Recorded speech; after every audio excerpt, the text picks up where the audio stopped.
Romanos 12, Igreja Cristã. Servir a Deus, servindo ao próximo.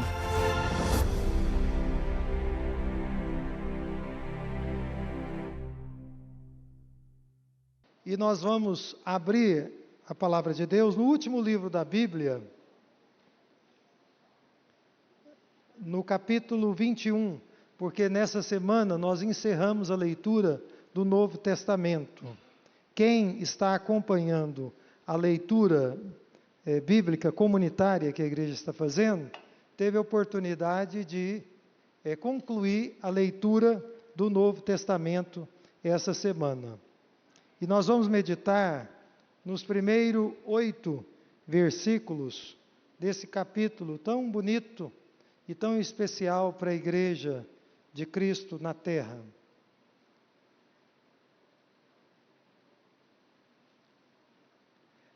O vídeo que os jovens produziram ficou tão bom, tão perfeito, que eu pensei que eu fosse me ver lá. Será que eles usaram inteligência artificial e conseguiram me colocar ali? Mas o Caleb fez muito bem, né? O meu papel, acho que deu tudo certo, foi realmente uma bênção. Os que encontraram o texto no último livro da Bíblia, digam amém. Vamos fazer a leitura. Eu vou ler na Nova Versão Internacional. Então vi um novo céu e uma nova terra, pois o primeiro céu e a primeira terra tinham passado, e o mar já não existia.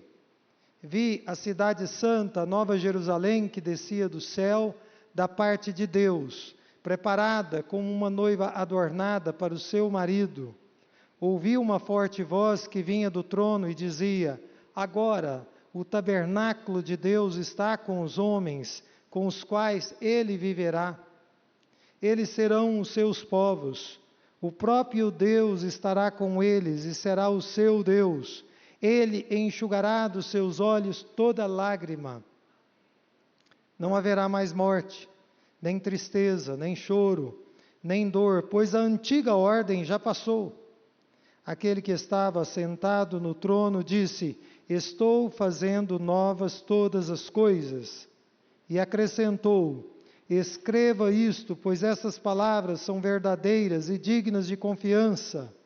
Disse-me ainda: está feito, eu sou o Alfa e o Ômega, o princípio e o fim. A quem tiver sede, darei de beber gratuitamente da fonte da água da vida. O vencedor herdará tudo isso, e eu serei o seu Deus, e ele será meu filho. Mas os covardes, os incrédulos, os depravados, os assassinos, os que cometem imoralidade sexual, os que praticam feitiçaria, os idólatras e todos os mentirosos, o lugar deles será no lago de fogo, que arde com enxofre. Esta é a segunda morte. Vamos orar mais uma vez? Pai Santo, em nome de Jesus, nós como igreja fizemos essa leitura esta semana. Obrigado porque podemos ler a Tua palavra em comunidade. E agora, nesta noite, estamos relendo esse texto que está diante de nós. Que o Senhor possa falar ao nosso coração. Que o Senhor possa renovar em nós a esperança. Em nome de Jesus. Que o Senhor possa remover dos nossos corações, das nossas almas, todo o desespero, toda desesperança. Sabemos que somente o Senhor tem esse poder.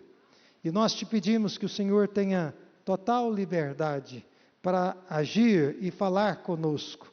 Te pedimos que toda oposição de natureza maligna contra as nossas vidas e que intenta impedir-nos de entender o recado breve do Senhor para nós nesta noite, que ela seja repreendida, em nome de Jesus.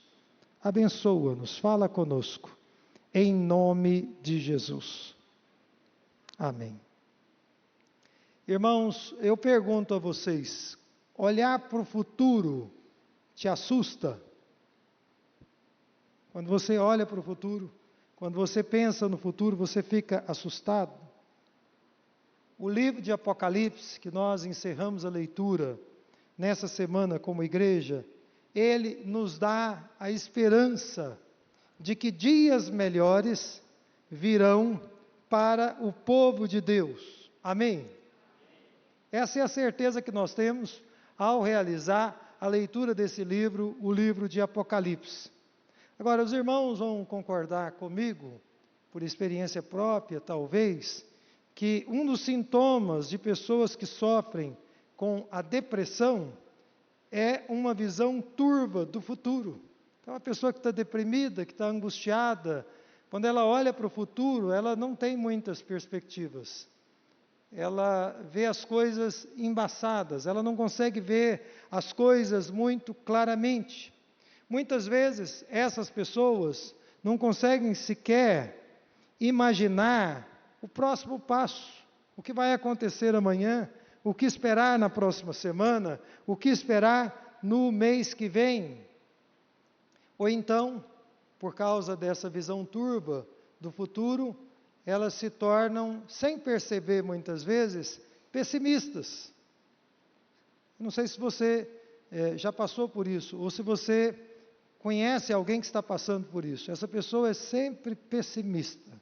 E isso muitas vezes é um sintoma de um estado de depressão.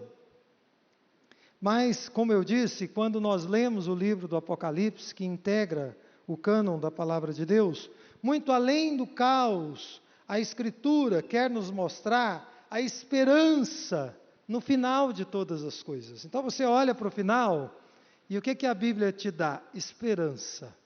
E uma esperança que é renovada constantemente. É por isso que vocês e eu, nós, devemos ser o povo da esperança. Não importa a circunstância que nós estejamos vivendo, nós fomos e somos chamados por Deus para sermos o povo da esperança. Na medida em que nós envelhecemos, e todos nós estamos de alguma forma envelhecendo, o tempo está passando para todos nós lemos na Bíblia sobre o novo, sobre o novo que Deus vai realizar, o novo que Ele vai fazer nas nossas vidas. Mas, enquanto esse novo não acontece, nós temos que lidar com uma série de coisas. Por exemplo, nós temos que lidar com os nossos próprios pecados. E eu acredito que isso se aplica a todos nós. Todos nós temos que lidar, de alguma forma, com os nossos pecados, ou com o mundo que, como a gente tem dito aqui na casa de Deus, ele vai se deteriorando a cada dia. Nós não estamos assistindo o nosso mundo melhorando, nós estamos assistindo a uma deterioração. E com tudo isso, o povo de Deus, os cristãos, os discípulos de Jesus Cristo, vão sentindo gradualmente uma espécie de desconforto nesse mundo.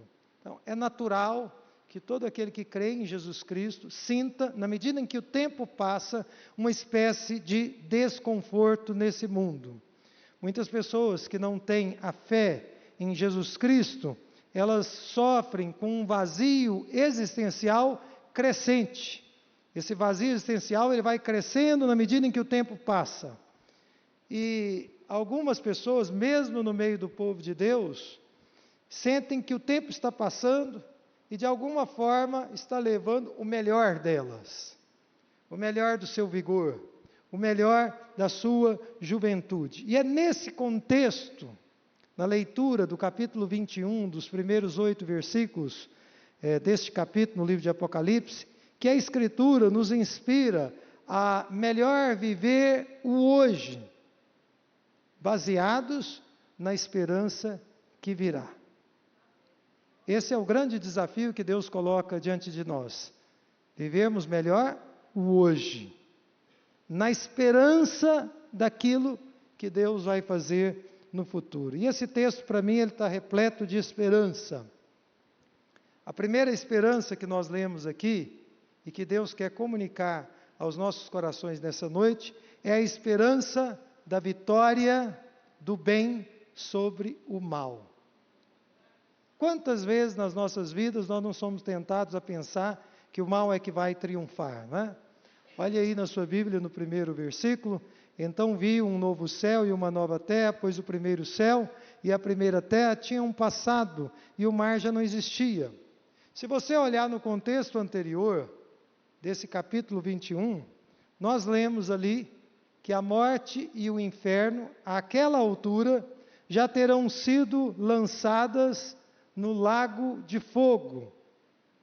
E a revelação de Jesus ao seu servo, o apóstolo João, descobre os eventos da consumação. O que a gente está lendo aqui, e estamos meditando nessa noite, são os eventos da consumação dos tempos, quando o universo, como nós conhecemos, vai sofrer, segundo a Bíblia, uma mudança radical.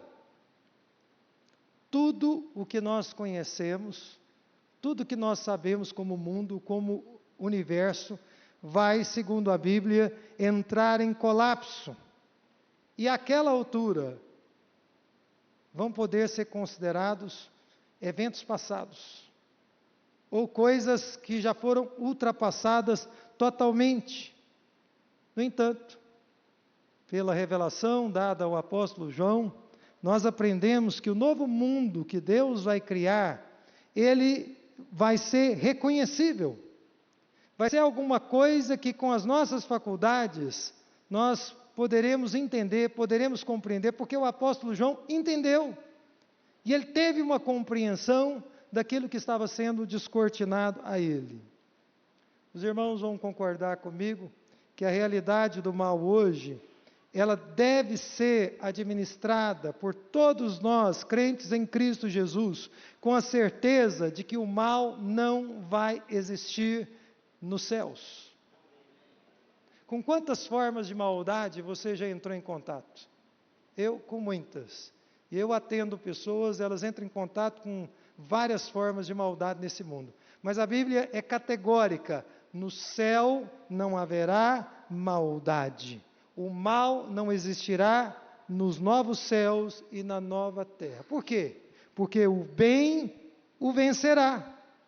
E a realidade do mal vai ser apenas um vestígio de algo que já se passou. Isso enche o seu coração de alegria? Quando eu penso em tantas coisas que eu tenho conhecimento, tanto sofrimento que as pessoas têm vivenciado, eu sinto meu coração encher de alegria com essa esperança. Lá no céu não haverá o mal, não haverá maldade. Veja o verso 2.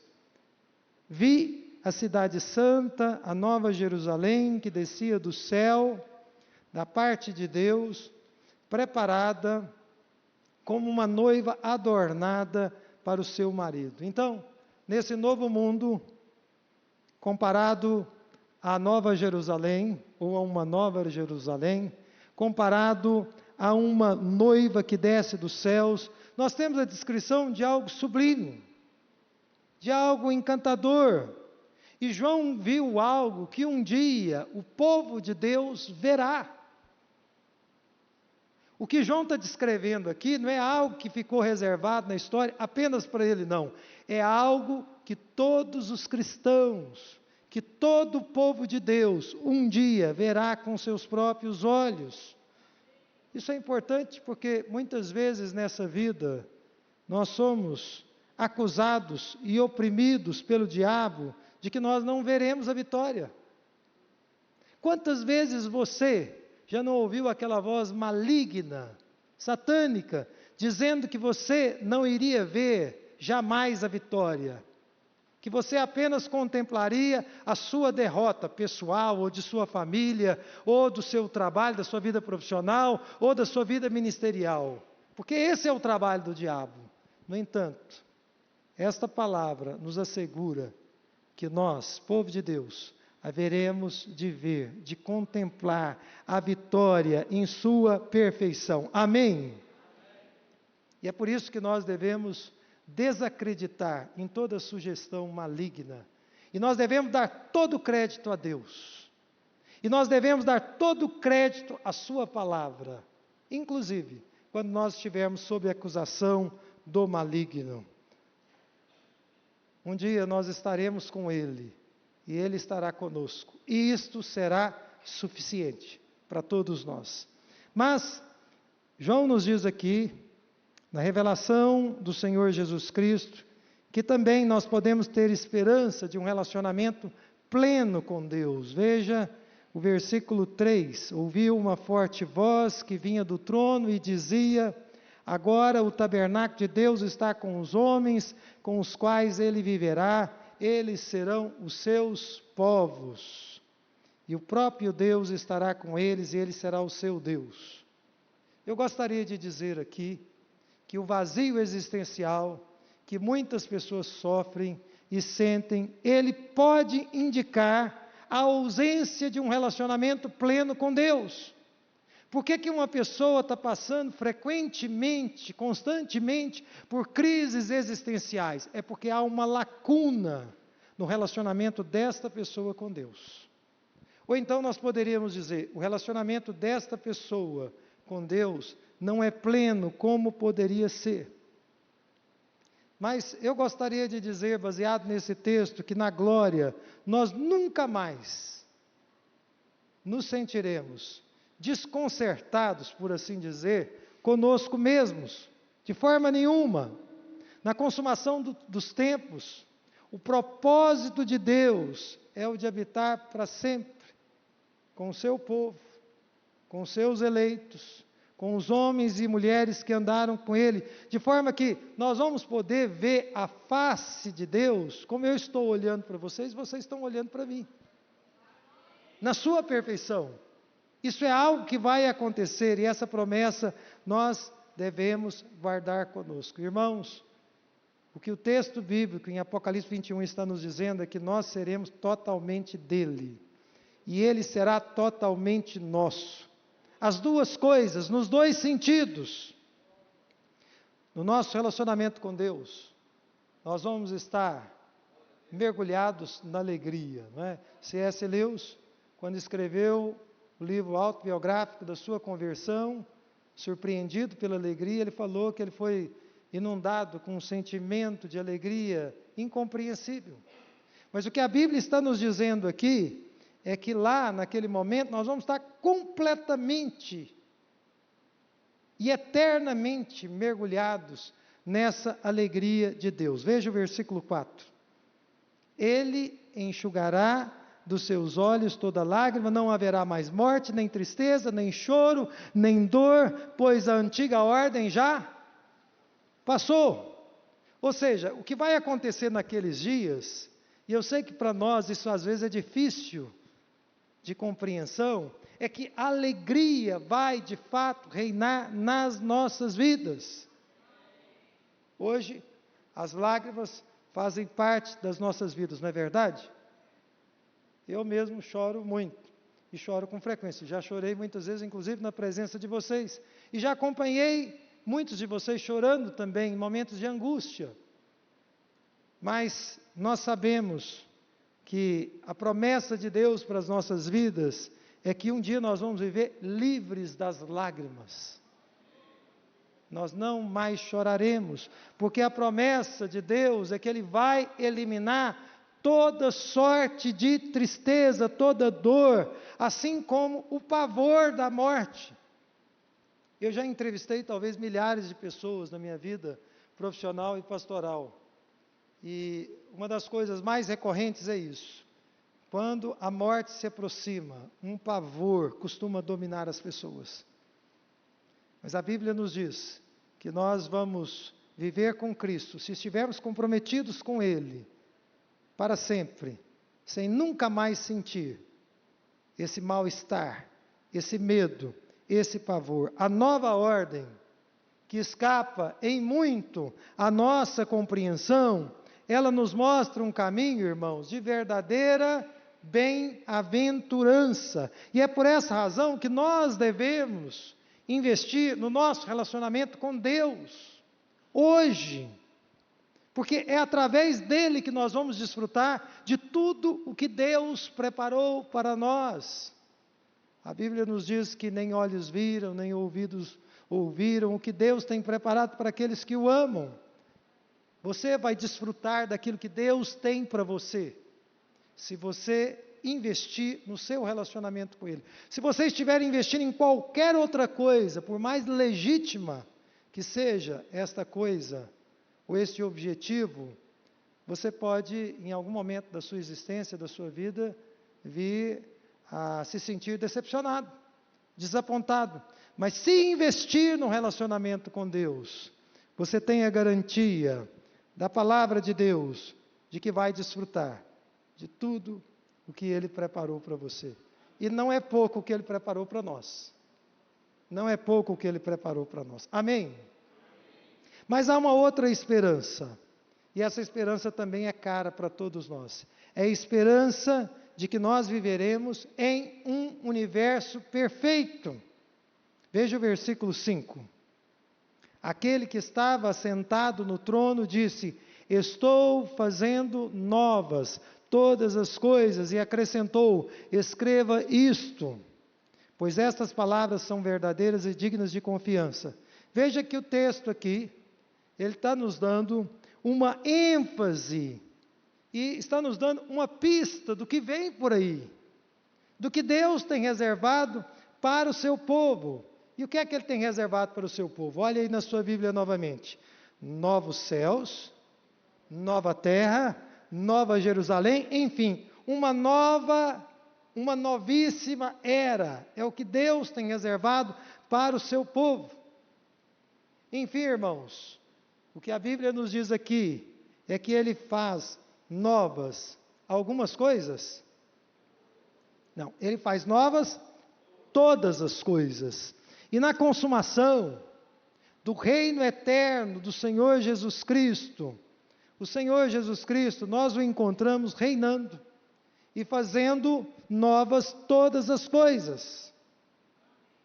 E isso será, não é, na verdade, o cumprimento de uma palavra profética que foi dada há muito tempo, talvez aproximadamente quase 3.000 anos atrás, pelo profeta Isaías, no seu livro, capítulo 65, versículo 17, quando o Senhor Deus diz, através daquele profeta: pois vejam, criarei novos céus e nova terra, e as coisas passadas não serão lembradas, jamais virão à mente. E no capítulo 66, versículo 22 de Isaías, nós lemos: assim como os novos céus e a nova terra que vou criar serão duradouros diante de mim, declara o Senhor. Ou seja, as coisas novas, elas certamente, meus queridos irmãos e amigos que Deus trouxe aqui nessa noite por sua divina providência, elas nos remetem ao fato de que tanto o nosso mundo interior, quanto o nosso mundo exterior, um dia vão ser curados. É essa promessa que nós temos aqui na palavra de Deus, porque eu creio que vocês vão concordar comigo que os conflitos na nossa vida, os conflitos internos e externos, eles estão o tempo todo se revezando, não é verdade? Quando parece que está tudo bem aí dentro de você, no seu coração, na sua alma, de repente eclode um problema externo que mexe com você, que afeta você. Quando está tudo indo muito bem no seu mundo exterior, de repente você se sente mal, você é dominado por uma tristeza, por uma angústia inexplicável. E às vezes acontecem as duas coisas. Às vezes os problemas estão fora de nós, e às vezes, simultaneamente, eles também estão dentro de nós. Mas a Bíblia nos diz que um dia esses conflitos vão acabar. Eles vão cessar totalmente. Sabe por quê? Os eliciadores do mal vão ser eliminados. Tudo aquilo que elicia, que alimenta o mal dentro de você, ou fora de você, vai cessar, vai desaparecer completamente. Veja o versículo 6. Ali nós lemos: disse-me ainda, está feito, eu sou o alfa e o ômega, o princípio e o fim. A quem tiver sede, darei de beber gratuitamente da fonte da água da vida. Irmãos, Deus é o único que consegue, com perfeição, ligar o princípio ao fim. Ele é o único que consegue fazer essa ligação, ligar o que começou lá no início com aquilo que vai terminar com absoluta perfeição. Por quê? Porque Ele é o alfa, Ele é o ômega, Ele é o princípio e Ele também é o fim. Sendo assim, nós não precisamos temer de forma nenhuma. Eu creio que Augusto mencionou isso, não é? Brevemente hoje pela manhã, dos resultados da nossa história passada. Você não precisa temer, mas tem um outro detalhe, você também não precisa temer os eventos futuros na sua história. Por quê? O Senhor é o princípio, e Ele é o fim, Ele é o alfa, Ele é o ômega, Ele está lá no começo, e Ele estará lá no final, e essa certeza, essa esperança deve pacificar, deve acalmar os nossos corações e também as nossas almas. Amém? Vejam que, ao mesmo tempo, ele diz que ele estava fazendo algumas coisas e, mais adiante, ele diz que está feito. Ele estava fazendo e, ao mesmo tempo, ele diz que estava feito. Como é que nós vamos explicar isso? E a explicação é que, naquele dia, o tempo, como nós conhecemos, será considerado absolutamente irrelevante. O tempo se tornará algo obsoleto, da antiga criação. A água da vida e vida eterna vai ser servida abundantemente a todos os discípulos de Jesus Cristo. Amém? Isso deve motivar os nossos corações, porque hoje a gente convive com alguns momentos nas nossas vidas, e eu tenho passado por isso com muita frequência. Momentos em que você sente que o tempo é seu amigo, que ele é amigável, que ele está te propiciando maturidade, crescimento, não é? Prosperidade em alguns aspectos, mas existem outros momentos em que o tempo nos agride, em que o tempo nos golpeia, seja pelo nosso envelhecimento natural, como eu mencionei mais cedo, ou pelas perdas que nós sofremos. Então, nós vivenciamos aqueles momentos em que nós sentimos saudades de algumas coisas que nós tínhamos, ou de pessoas que nós tínhamos ao nosso lado. E tudo isso é produto do tempo. O tempo passa, e as pessoas também passam, as pessoas morrem, nós sentimos saudade. Então, o tempo, às vezes ele é nosso amigo, e às vezes ele é o nosso grande inimigo. Mas a Bíblia nos diz que naquele dia, o tempo não irá mais nos impactar. Amém? O tempo não será mais algo relevante para nós, para as nossas vidas. E eu repito, isso deve encher o seu coração de esperança nessa noite. Mas também, esse texto nos diz no versículo 7, que nós temos a esperança da herança que um dia nós receberemos. Olha aí na sua Bíblia, o vencedor herdará tudo isto, e eu serei seu Deus, e ele será meu filho. Mas quem é que vai ter essas dádivas? Quem é que vai receber essa herança, hein, irmãos? Quem é que são os vencedores? Quem são? São aqueles que não negaram a sua fé. São aqueles que, mesmo quando eles foram duramente pressionados, duramente golpeados, duramente tentados, duramente provados, eles permaneceram firmes na presença de Deus. Queridos irmãos, eu creio que o mesmo Deus que nos dá a graça de sermos salvos, é o Deus que nos dá a graça de perseverarmos na presença dEle. Deus te deu a graça de conhecer o Evangelho, de conhecer o Senhor Jesus Cristo. Este mesmo Deus te concede graça e quer te conceder graça para que você persevere na fé. Para que você persevere no caminho que Ele apontou. Irmãos, os herdeiros, sem dúvida alguma, são os filhos. E eu sei que todos os bons pais entesouram para os seus filhos. E aqui e ali eles deixam algum legado. Eu penso que o maior legado não é material. O maior legado é o legado espiritual e moral. Mas é claro que dentro das nossas possibilidades, nós legamos aos nossos filhos também bens materiais. É uma herança que eles receberão de nós. Naquele dia nós vamos receber o que Deus preparou para nós por herança. E naquele dia nós vamos poder dizer: Deus, Tu és meu Pai, Tu és meu Deus. E Deus vai nos chamar de seus filhos e filhos amados do Senhor. Agora, irmãos, para concluir essa mensagem, nós temos que reconhecer que, infelizmente, muitas pessoas não vão desfrutar dessas bênçãos.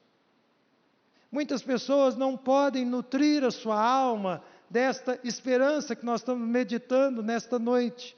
Veja o versículo 8. Mas os covardes, os incrédulos, os depravados, os assassinos, os que cometem imoralidade sexual, os que praticam feitiçaria, os idólatras e todos os mentirosos, o lugar deles será no lago de fogo, que arde com enxofre. Esta é a segunda morte. Você vê que João aqui não está apresentando uma lista completa, mas ele está dando aqui apenas uma amostra do que é a impiedade, do que é um viver ímpio.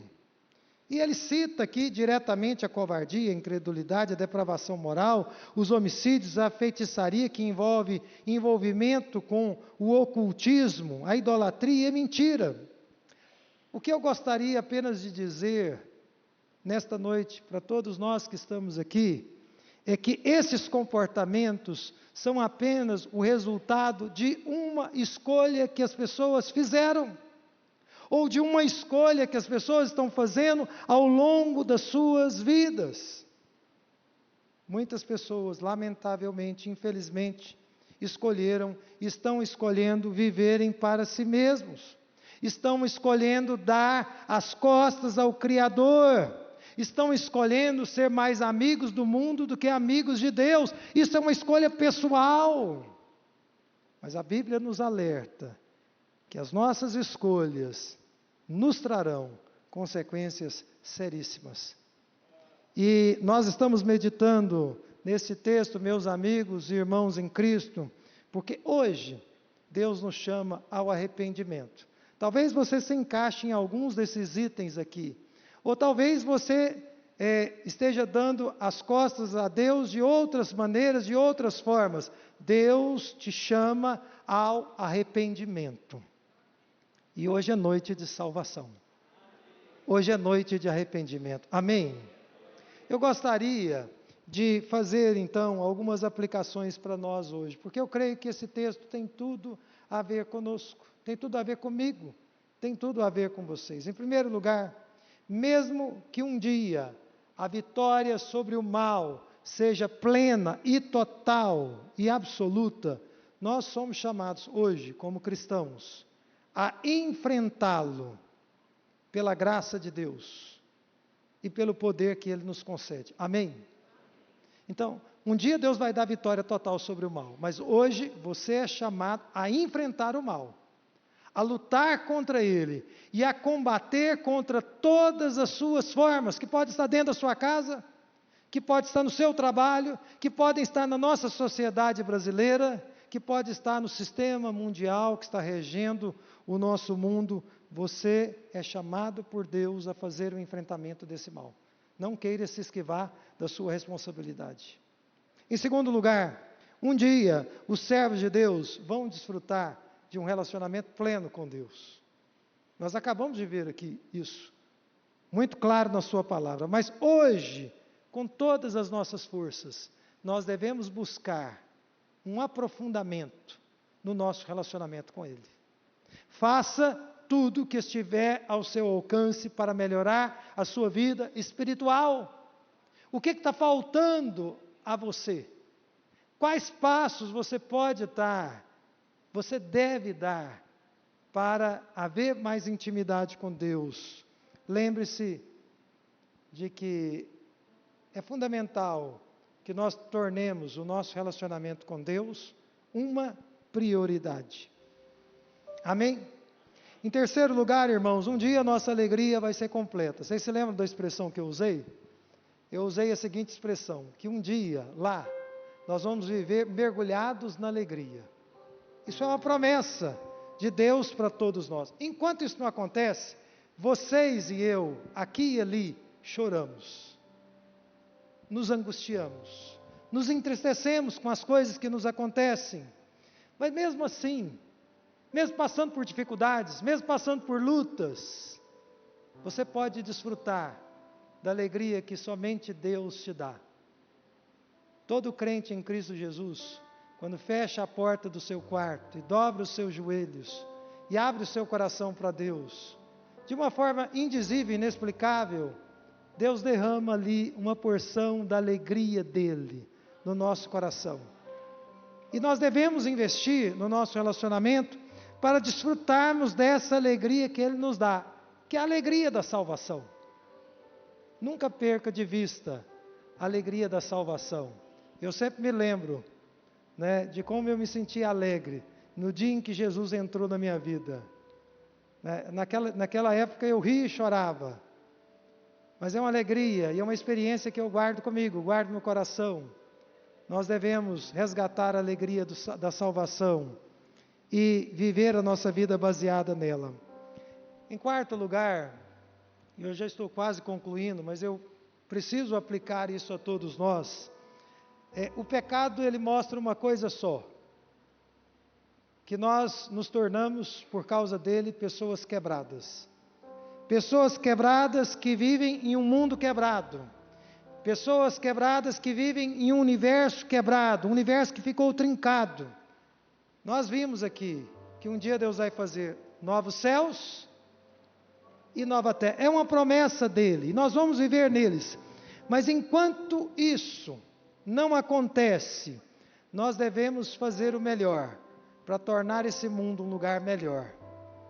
Onde estiver um cristão, onde estiver um crente em Cristo Jesus, ali deve ser um ambiente melhor, deve ser um local melhor de trabalho, deve ser uma família mais harmoniosa, deve ser uma igreja abençoada, uma sociedade melhor. Eu me lembro que quando fazia o mestrado, meus colegas criticavam as igrejas evangélicas nos morros do Rio de Janeiro. E eu dizia a eles: ai dos morros do Rio de Janeiro, se não fossem as igrejas evangélicas. Onde nós estivermos, nós precisamos fazer daquele lugar um lugar melhor. Enquanto Deus nos mantém nesse mundo, nós devemos trabalhar para que esse lugar, esse mundo, seja um lugar melhor. As pessoas, inclusive os não cristãos, precisam dizer: eu quero que ele trabalhe comigo, porque ele é bom, ela é uma boa pessoa, ele é de confiança, ela é de confiança, é um excelente profissional, ele dedica, ele é esmerado em tudo que faz. E tudo isso deve acontecer por causa da nossa fé em Cristo Jesus e por causa da nossa confiança nele. Amém? Eu queria concluir essas aplicações dizendo que a nova criação já começou pelos crentes em Cristo Jesus. Porque a Bíblia nos diz que aquele que está em Cristo Jesus é nova criação. Então, onde estiver um genuíno cristão, um princípio, um prenúncio daquilo que Deus fará um dia em todo o universo, está ali ambulante, com ele ou com ela, onde quer que essa pessoa esteja. E vestígios da glória divina se manifestam na vida dessas pessoas. Dessa forma, eu quero apelar a todos que estão aqui, que ainda não entregaram as suas vidas ao Senhor Jesus Cristo, para fazerem isso sem demora, o mais rápido possível. Se você sente que você vive um cristianismo nominal, mas você gostaria de viver como um nascido de novo, essa noite, sem dúvida alguma, é uma oportunidade, é uma porta que se abre e que Deus está abrindo para você. Vamos ficar em pé nesse momento e vamos, nesse momento, fechar os nossos olhos. Para quê? Para falar com Deus. Ao Deus que criou todas as coisas e que promete um dia criar novas. Ele quer que você esteja lá. Ele quer que nós estejamos lá, mostrando os dentes a todos, sorrindo, alegres. Mas para que isso aconteça, faz-se necessário vivermos hoje uma vida de arrependimentos, de contrição na presença desse Deus Santo, que nos chama a um viver santo, a um viver separado, para a glória e para o louvor dEle. Fale com Deus nesse momento, abra o seu coração para Ele, enquanto você ouve essa canção, faça um acerto com Deus nesse momento.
Glória a Deus. Nesta noite Deus está querendo encher o nosso coração de esperança e arrancar com mão forte algo que somente Ele pode fazer. Toda tristeza, todo desespero, toda angústia, toda crise da alma, Ele quer arrancar e trazer paz e encher de esperança. Nós somos o povo da esperança. Deus está te chamando para fazer parte da companhia dos santos, para fazer parte da família de Deus, para viver nesse mundo dando o seu melhor, mas sabendo que você está caminhando para um lugar muito melhor, que o Senhor Deus preparou para você, reservou para você com muito carinho, com muito amor. Ele fez isso. Pai Celestial, eu quero te agradecer nesta noite pela Tua palavra ministrada aos nossos corações. Eu te peço, meu Deus, arranca o desespero, arranca os sentimentos de tristeza que estão arraigados nas mentes e corações. Senhor querido, aquelas pessoas ou irmãos que entraram na Tua casa nesta noite, sem conseguir pensar no futuro, meu Deus amado, eu te peço que a esperança daquilo que o Senhor fará, que a esperança daquilo que o Senhor já está fazendo, possa inundar os seus corações, em nome de Jesus, e a Tua paz venha sobre eles, em nome de Jesus, e eles possam seguir adiante, norteados por esta esperança, por este caminho novo que o Senhor tem aberto para cada um deles, em nome de Jesus. Eu te peço que cada um de nós possamos investir ainda mais no nosso relacionamento contigo, que nós possamos colocar isso no topo das nossas prioridades, em nome de Jesus, para a glória e para a honra do Teu nome. Que a Tua palavra continue repercutindo nas nossas mentes e corações, que o Senhor continue nos chamando a refazer as nossas perspectivas, baseados nas Tuas promessas, promessas que o Senhor nos deu na Tua palavra. Em nome de Jesus, age neste momento, e eu te peço que toda opressão de natureza maligna, infringida sobre os Teus filhos que aqui estão, seja cortada, em nome de Jesus. Que a Tua graça seja abundante e transbordante nas nossas vidas. Esta é a minha oração pelo teu povo, pela tua igreja, pelos amigos que o Senhor trouxe nesta noite. Que o teu Espírito continue falando com eles ao longo desta semana. Leva-nos em paz para as nossas casas. É a nossa súplica, é a nossa petição, em nome de Jesus.